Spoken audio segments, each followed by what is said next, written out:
What can you do if your inner child gets easily overwhelmed and shuts down by the demands of your adult life and relationships? And how can working with the inner wounded healer support rapid transformation of childhood trauma? I'm Christelle Arcucci. You're listening to the Soul Purpose Podcast, the lightning path of embodied spiritual awakening with shadow and light integration. Quit people-pleasing, reclaim power, and create your soul purpose legacy. As I am preparing for this podcast, I feel the heaviness of this topic, since it includes discussion of childhood issues, including unmet needs, family dysfunction, parenting styles, trauma, abandonment, and abuse patterns. While I don't discuss specific examples, the residual impact of trauma that has not been integrated is discussed, which is a gold mine that can unlock self-love, self-understanding, self-honoring, self-respect, and embracing the inner child's issues and wounds in order to reclaim innocence, play, curiosity, imagination, and creativity.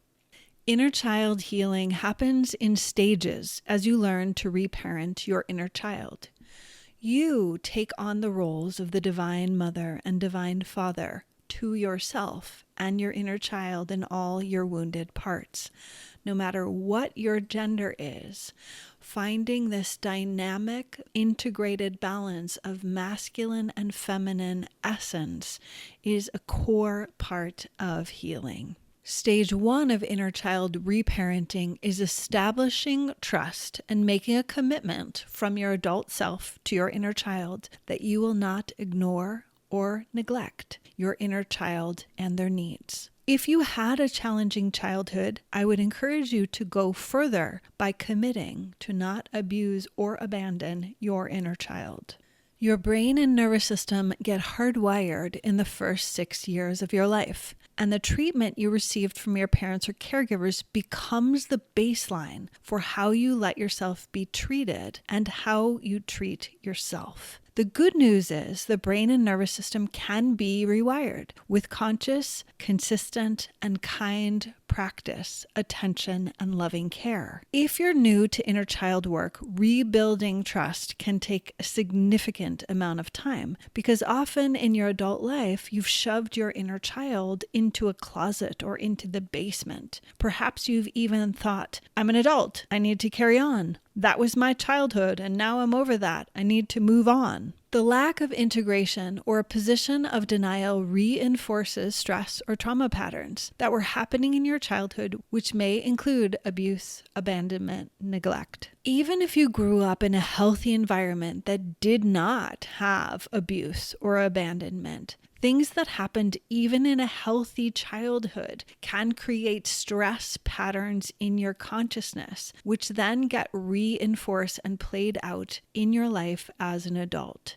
Yes, talking about abandonment and abuse in childhood is intense, and those experiences are intense. Yet many people have unresolved stress patterns or negative habit loops that come from childhood experiences that felt traumatic to the child, yet would not be considered abandonment or abuse. But the patterns that get set up are the same. For example, a child being left to cry alone in a crib as a baby in order to learn to self-soothe even before you are psychologically capable of doing so, or being told no. These experiences are not necessarily abuse or abandonment, yet they can be. An imprint in the psyche gets set up that love equals being left or made to feel bad, wrong, or unworthy of attention or love.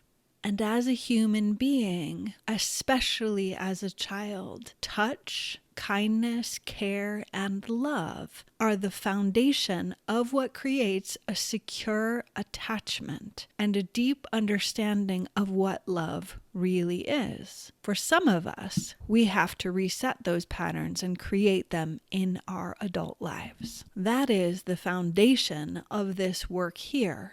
Stage 2 is unconditional love and learning to accept, acknowledge, appreciate, and love all aspects of the inner child and the wounded parts. This allows you to reclaim innocence, play, creativity, and curiosity that most people had squashed during your childhood. Showing up in an unconditionally loving way with your inner child, and keep in mind, unconditional love is not giving the inner child whatever it wants. The foundational piece of learning to unconditionally love your inner child is the first step. And for your inner child to trust that you will unconditionally love them and not abuse or abandon them is the foundation that needs to happen before anything else can move forward. This means being committed to not ignore or neglect your feelings, thoughts, emotions, wounds, traumas, as well as your dreams, taking time to play, create, and rest. Stage 3 begins when your inner child trusts you. You are practicing unconditional love, and next you need to create healthy boundaries. This is the stage where the wounded healer comes in, because many people swing to the opposite side of the spectrum because needs were not met in childhood. So the wounded healer swoops in to save the day and overcompensate for the unmet needs from the primary caregivers. The wounded healer will then bend over backwards to give the inner child anything and everything it wants, which will not create healing. It just cultivates a feeling of being able to take advantage of and not needing to respect others. Approach reparenting as if you were parenting a real child. Often people think that inner child work is like giving the inner child whatever it wants. It doesn't want to go to work, so you don't work. The inner child doesn't want to do some activity, so you don't do it. Or you let them sabotage any plans for its whims. And the challenge with that, it's like letting an unhappy 5-year-old run your life and your career. Like when it says, I want donuts for dinner, or I want to drive your car even though I'm not old enough, or talk to your boss because I'm pissed off, or tell your partner to fuck off. And you say, okay, because that's what the inner child wants. That is a very bad idea. The wounded healer plays the rescuer, and the inner child plays the victim, while the parent, caregiver from childhood, is the perpetrator. I spoke about the trauma triangle in episode 1, where I talked more about VPR, or victim, perpetrator, rescuer, in a power over framework that will not support the inner child or the wounded healer to reclaim power and operate in a power with framework, which is where deep healing and integration is possible. Your job as a healthy parent to your inner child, also known as the empowered healer, is saying no with kindness and creating healthy boundaries for the child. This is why I call it inner child reparenting and not just inner child work. One of the most important teachings in caring for your inner child or a real child is creating healthy boundaries. You will listen, hear, see, and love the child and what they want, but you also teach them to receive a no and respect it, to learn what is healthy, what is possible, and to make choices from a foundation that balances present moment enjoyment with long-term positive outcomes, so the wounded inner child isn't running and ruining your life. As the parent, you listen if the child is afraid, excited, overwhelmed, curious, sad, confused, etc. Open-hearted listening is essential to rebuild trust. Listen to the inner child, yet don't let the inner child run your life, which leads to the wounded child and wounded healer downward spiral. The advantage to inner child reparenting, unlike raising a real child, as you can come back later. Send the child off on an imaginary adventure with a dragon, or to go play with the unicorn while you work. You can have a conversation inside your mind and put things on hold while you're attending to whatever activity is happening. When the inner child wants your attention, you can say in your mind, I hear you. What can I do to support you to feel safe while I go to work or go to this activity or get this thing done? Listen to your inner child and create healthy boundaries. Then your life will transform quickly because the inner child trusts you to show up and take care of them, yet not let them take advantage of you. So they will respect you, your authority, and your guidance. The process of reparenting your inner child never ends, even if you had amazing parents and a dreamy childhood. The focus is present moment power. When the abuse and abandonment patterns have been cleared on a deep level, the inner child gets to be what it's meant to be, which you may not have gotten in your childhood, to be the innocent, creative, curious, playful part of you. Healing so there is room for imagination, taking risks, and believing anything is possible in your life are the results of this inner child reparenting work. This comes from the solid foundation of trust, love, and boundaries because your inner child knows that you're going to take care of them and be there. And at the same time, if they throw a temper tantrum and your life gets derailed because of it, the inner child is not running the show. The integrated adult, aka the empowered healer, is running the show. Yet the first two stages are important to distinguish from the third stage where it's about creating healthy boundaries. Learn to communicate with your inner child why something is happening and also let them know you need to get work done and you're going to play afterwards.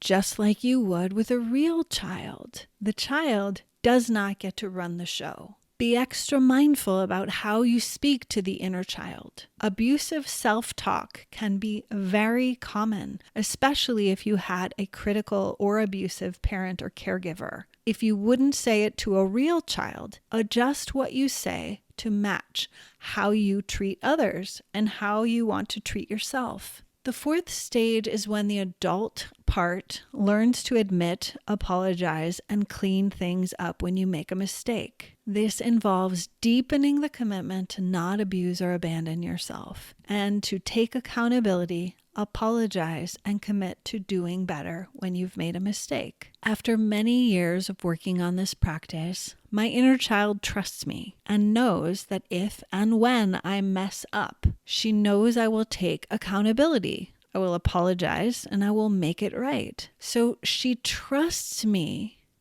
instead of reinforcing the abuse and abandonment patterns that happened in my childhood.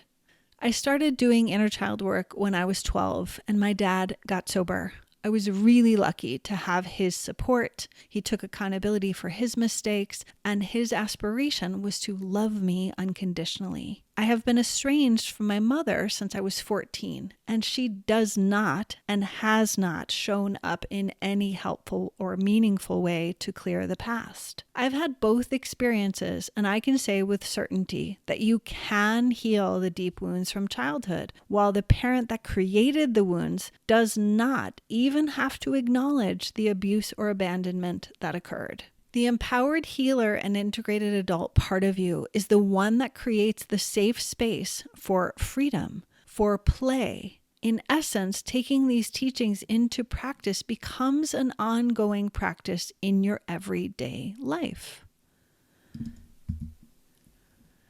You can have a dialogue with the inner child either in your mind or out loud, while using touch as a way of reassuring your physical body and your inner child that you are present. You hear them. You can do this simply by placing your hands on your body and saying, I hear you, I see you, I feel you, I love you. You can place a hand on your heart or your belly, or even wrap your arms around yourself and give yourself a hug. You can dialogue with your inner child as the empowered healer, speaking to the inner child either in your mind or out loud, as well as using reassuring touch to deepen the work that you're doing to establish trust, unconditional love, creating healthy boundaries, and taking accountability for any mistakes you make. Being in relationship with your inner child so they trust you to be in charge of your life, to know what's best for them, which is often what gets disrupted in childhood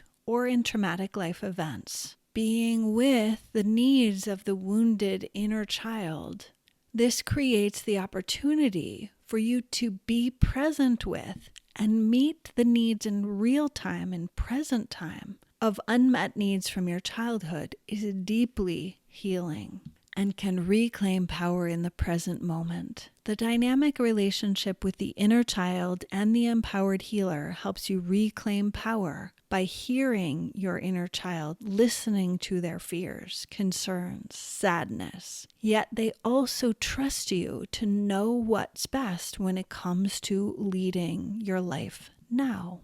The 4 stages of inner child reparenting and becoming an empowered healer is important to know where you are and what needs the most attention now in order to create an ongoing healthy relationship with your inner child and the empowered healer. Are you building trust? Are you committed to unconditional love? Are you establishing and maintaining clear boundaries? Are you able to admit mistakes and then clean them up? These 4 stages will support you in reclaiming innocence, play, curiosity, creativity, and integrate all of the shadow aspects of your childhood, as well as any residual dysfunction in how you speak to and treat yourself. And integrating shadow aspects of your childhood along with any residual dysfunction in how you speak to and treat yourself. In the show notes, you'll find a link to many additional resources, including Build Trust with Your Inner Child audio, a guided meditation and self-love healing journey, and self-talk and unconditional love audio. Visit soulpurposepodcast.com/6. The Power With framework can be deeply healing for the relationship with yourself and everyone else in your life in order to reclaim power from the past and live and love in the present as you create a loving future. You may have noticed I've not mentioned your parents, partners, or human children at all so far, and for a good reason. Doing the inner reset work and learning to self-regulate and be with all aspects of your light and shadow helps ground you in your own unmet emotional needs and the core wounds and conflicts you would like to try to resolve with your children, parents, or your partner. If you cannot trust, love, create boundaries, and clean up mistakes with yourself first, you will continue to act out the dysfunctional dynamics from your childhood with everyone around you. You cannot expect anyone else to trust you, love you conditionally, respect your boundaries, and navigate conflicts if you haven't already done this work with yourself. Note on the reality of trust, unconditional love, respect, and navigating conflicts with other humans, especially the ones closest to you, your parents, children, and intimate partners. Hold on, I'm about to drop a real talk truth bomb. Take a deep breath. In my opinion, human beings are not capable of being 100% trustworthy, unconditionally loving, or lovable, and honoring boundaries. Conflict and messes are inevitable. The most important part is how easily you can come back into love and connection after a bump in the road or an epic fracture or rupture. You and your people will fail at trust, unconditional love, boundaries, and navigating conflicts. Don't buy into the happily ever after myth. It simply doesn't exist. Just like sometimes you don't love or even like yourself, the same will be true in your closest relationships. That's the real talk. If you can be with that truth, not fight it, not expect the impossible, you'll have more fun and ease in navigating the challenges of human love and relationship with greater play, curiosity, and creativity. Oh, it seems there's a profound connection to what we've been talking about today. When a child is safe, loved, respected. They are honest, open, and more able to go with the flow when getting hurt or being misunderstood or not getting what they want. This is the intention in your adult relationships too. The reality is, dysfunctional relationships and abusive communication is glorified in our culture. So most people have no idea what a healthy, secure relationship even looks or feels like. The only forever relationship that you have in this life is you with yourself. So your self-trust, self-love, self-respect, and self-talk are the framework that gets repeated in all your other relationships. So the point is to start there, work on you in your relationship with yourself, clear that first.